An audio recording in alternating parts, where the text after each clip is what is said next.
Hello, my name is Benjamin Hart. I'm an American attorney and the managing director of Integrity Legal here in Bangkok, Thailand. As the title of this video suggests, we're discussing 6 new tax measures in Thailand. And, frankly, I don't know what to say, but it's like this parliament has just been one.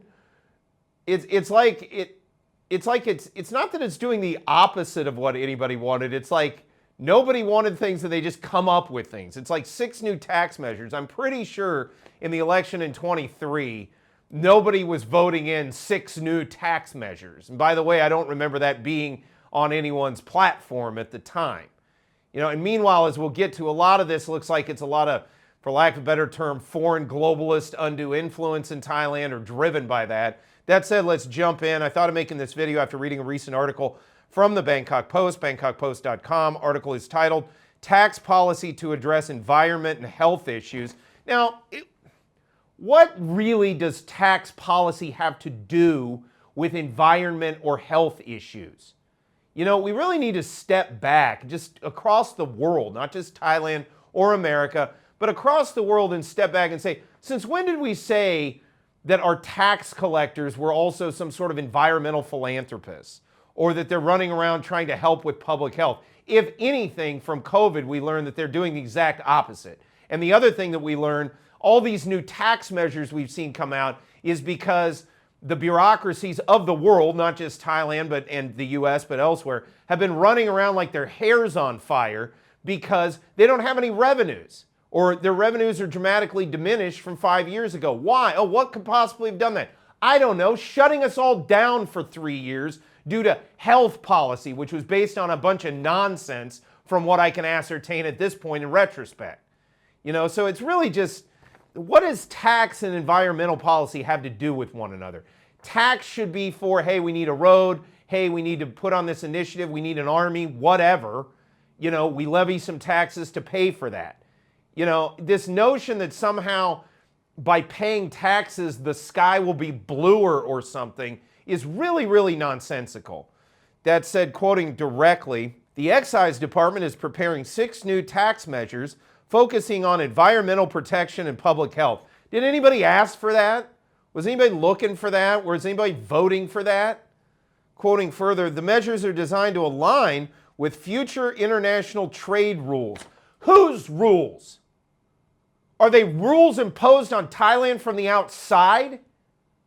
Because it sounds an awful lot like, I don't know, colonialism or communist internationalism or this supranationalist nonsense coming from the World Economic Forum and the OECD. Thailand can make her own rules regarding taxes. Why are taxes being imposed from outside of Thailand?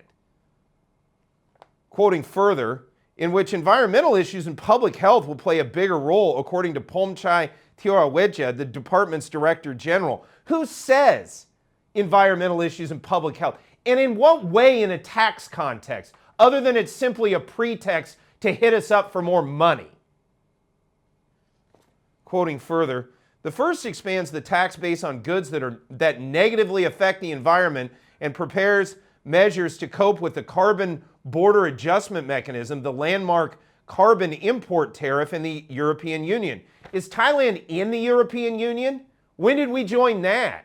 Who cares what they're doing with their landmark whatever? And meanwhile, negatively affect the environment. What does that even mean? Literally, what does that even mean? Anything could be deemed to negatively impact the environment. Quoting further, it would also align with a plan for carbon taxes and an emissions trading system under Thailand's first formal climate change legislation, a draft of which was approved by the cabinet this week, but not passed. We've had a lot of this nonsense talked about, casinos and digital wallets and every other thing. And, well, digital wallet, to some extent, that came through, although it didn't end up being what they said it was going to be. And it's my understanding there's still an ongoing court case where there's a nuclear option associated with it that may ultimately result in a bunch of politicians, basically being banned from politics, although not sure quite what the final posture on that case was. But that being said, again, this so-called climate change legislation hasn't been passed. I recently did a video on this. Even Bill Gates himself is recanted on this climate change nonsense narrative. Thailand, I cannot stress this enough. We are going down a terrible road here. This is a place that ends in a cul-de-sac of nothing but economic depression, death, and despair. Okay? If you want a primer for what this looks like, the end of the road is basically what the Soviets looked like in 1990. Just a moribund system where nothing worked. You know, everybody was paying taxes or all kinds of other whatever fees in favor of some sort of pie in the sky notions of a better world or whatever. This isn't based on any reality. It's a scam. It's just as much a scam as basically the digital wallet was, and it's coming in from undue foreign influence. Thailand doesn't deserve this. It's not good for the country. I don't see what it gets out. What is Thailand getting out of all these taxes? You know, quoting further, the second measure broadens the tax base for luxury goods and services. That's another big con. Luxury taxes. Talk to the Australians about luxury taxes. They brought in a luxury tax years ago, and it's like, it was supposed to be, they had like a slogan down there for it. I can't remember what it was, but it was like furs, something like this. It was like furs, fine wine, and something else. And oh, those rich people. And then it turned out it was like just a tax on everything, or on any product that had any kind of value add in creating it or something. It was, you know, luxury goods and services. Well, the third provides tax incentives for environmentally friendly products. Again, they can deem what a product hurts the environment, and then they can deem it's environmentally friendly. Like, how do you make that determination? And why do the tax collectors get to decide on environmental issues? You know, what do they have to do with anything? They're bean counters. They know how to count the money that comes in. Quoting further, such as sustainable aviation fuel and bio-based fuels. Again, why is this being tied to tax policy? If we were just talking about business development, they said, hey, we're working on sustainable aviation fuel and bio-based products. Great. You know, but why do I have to be, why do more taxes need to be levied on me or the country because of the environment? Again, it's the same nonsense logic we dealt with in COVID. You have to do X, Y, Z because disease exists. You have to be taxed because the environment. And then when you sort of drill down, you say, well, what do you mean? It's really a bunch of nothing. It's just hot air. You know, I urge those who are watching this video, read this article, Tax Policy to Address Environment Health Issues, BangkokPost.com. When you read it, it's like, okay, we see you use the word health issues, but what are you even talking about? We see you use the word environment.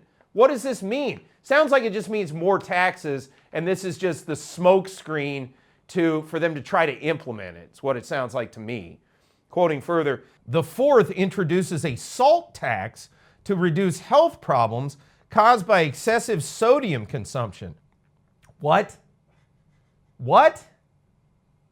Okay, first of all, let's look at our history a little bit. Wasn't the whole thing, like, wasn't one of Gandhi's big, like, moments in the history of sort of India when they tried to impose a salt tax and he, like, walked to the sea to get their own salt? You know, taxing salt is what I think Gandhi himself said. It's like it's taxing the lowest echelons of the socioeconomic strata. It's, you know, the one thing that gives their food people's food a little flavor is salt. And by the way, the science is not settled on is sodium bad, good, or indifferent. Depending on the year, in the 43 years I've been around, mainstream news will say salt is horrible, or you really need it, or you need blah, blah, blah, blah, blah. Looks to me like at the end of the day, humans need some salt. And I'm not really interested in the government coming along and saying, hey, we're going to tax it because we think it's probably bad for you, and therefore we get to tax it. Again, let's not forget the Gandhi situation, that people get pretty upset when you start trying to tax something as basic as salt. And by the way, salt is so basic that we have terms in our vernacular like he isn't worth his salt, or even the word salary, S-A-L, sale. It comes from Roman. It comes from Old Latin. It literally, Roman, I believe, conscripts and legionnaires were actually paid in salt.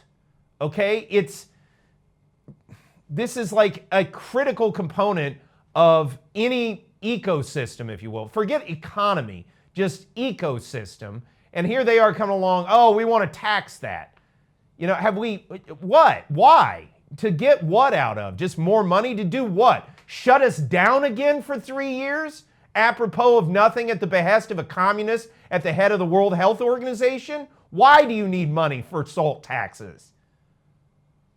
Quoting further, while the fifth restructures the battery tax to reduce environmental impacts and support technological changes based on charging cycles and energy density. I don't know, maybe there's some merit to that one because people have more like rechargeable cars or something, but I'm sure when you drill down into it again, it's just another tax increase, and it's sort of all shrouded, oh, we're helping you. No, you're not. You're extracting wealth from us. Quoting further, the sixth measure restructures cigarette excise tax into a uniform tax system.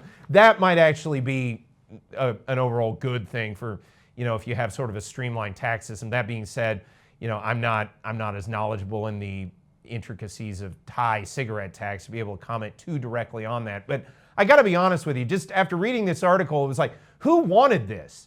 I don't know that anybody voting in the 2023 election was sitting there saying, you know what I'd really like to see? I'd like to see him tax the salt on my table.